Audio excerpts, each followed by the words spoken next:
Hello tout le monde, donc j'espère que vous allez bien. Alors on va préparer l'ashbakia. Donc il nous faut 500 g de farine tamisée. Vous pouvez également doubler les volumes, c'est vous qui gérez. De l'eau de fleur d'oranger mélangée à du safran, du pastis de safran.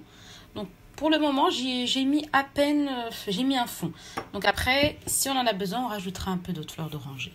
5 cuillères à soupe d'huile d'olive, 5 cuillères à soupe de beurre noisette, 50 g de sésame doré et mixé, 50 g d'amandes dorées et mixées, un jaune d'œuf, une cuillère à soupe de vinaigre, une cuillère à soupe de nafar, c'est l'anis, habat halawa, c'est la fenouil, cannelle, donc une cuillère à soupe pour ces trois-là, cannelle, nafar et fenouil, un peu de sel et un petit peu de noix de muscade, c'est vraiment un quart de cuillère à café.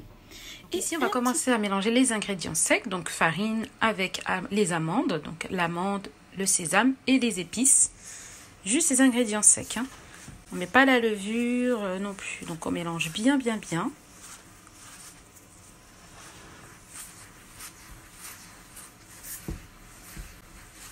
Puis on va rajouter notre matière grasse.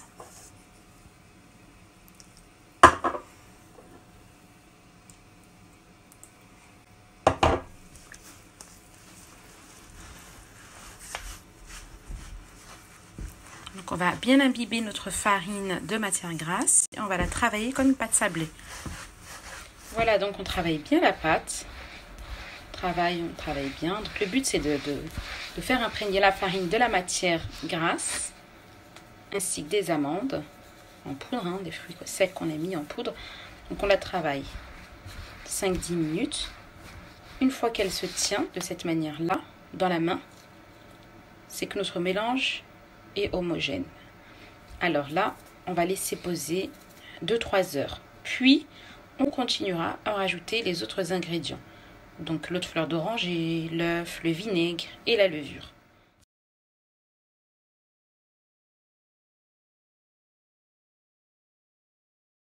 Et voilà, donc on va continuer notre mélange. On va rajouter notre jaune d'œuf, le vinaigre,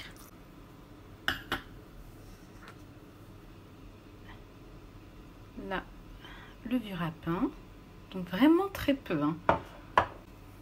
Et on va procéder au mélange avec l'eau de fleur d'oranger safranée. Donc on y va petit à petit. Comme je vous l'ai dit, on ne va pas obtenir une pâte à semaine ou une pâte à pain, non. Ici, on veut simplement ramasser notre pâte, donc avec la quantité d'eau de fleur d'oranger. Là, en l'occurrence, j'ai préparé 200 ml. Peut-être qu'il m'en faudra moins, peut-être qu'il m'en faudra plus. On verra par rapport à notre mélange. Donc, on mélange. Donc, vraiment, on rajoute de l'eau petit à petit. Donc là, notre pâte est quasi cuite, prête, pardon. Donc, on va la malaxer.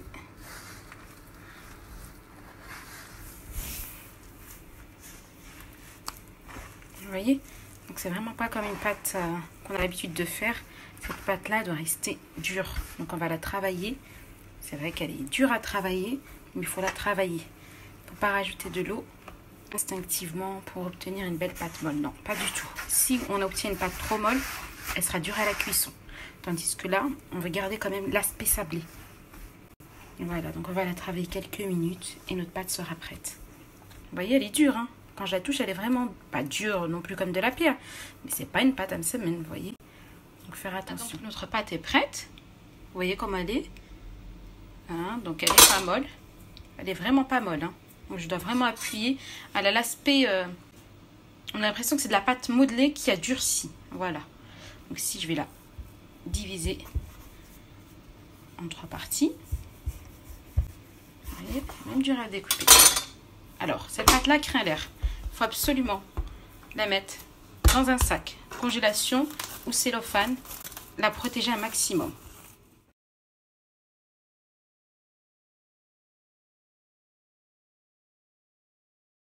J'ai pris un bout de pâte que j'ai étalé de cette manière-là. Donc cette étape est très importante. Hein. Donc je vais replier de cette manière-là, puis comme ça, puis replier sur soi-même. Voilà. Donc on couvre, on laisse poser 10 minutes. Et puis après on va étaler bien finement et là on va commencer à faire notre shebakia. Donc c'est primordial de faire ce pliage là et de le lisser encore une fois 10 minutes minimum.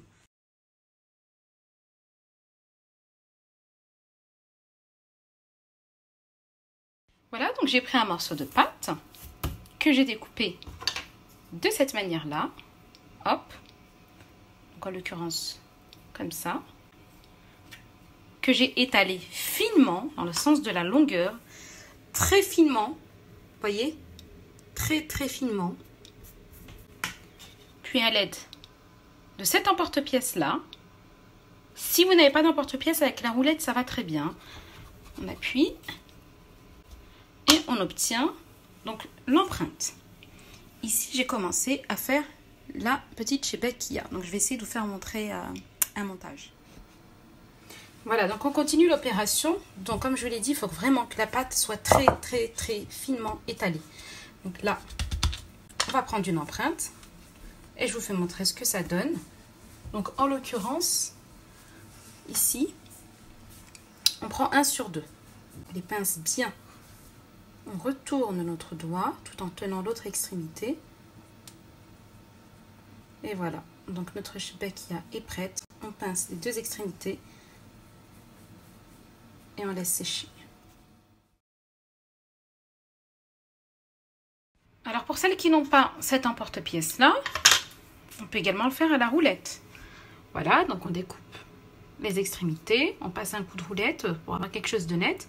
Puis là, on va commencer à pré-découper, pas totalement, et on découpe comme ça. 1, 2, 3, 4. Voilà. Et on prend, comme je vous l'ai fait montrer tout à l'heure, 1/2, on replie et on tourne.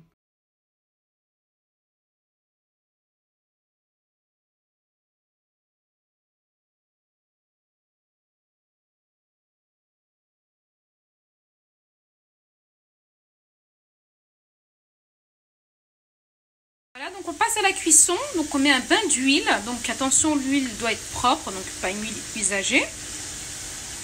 Et donc là, on va tout simplement faire cuire. Donc surtout pas à feu vif, ça va nous brûler notre shebakia.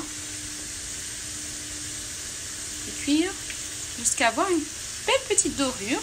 Puis on met directement dans le miel froid. Miel froid, shebakia chaude. Voilà. Quand on obtient cette jolie coloration, on égoutte et on met dans le miel directement.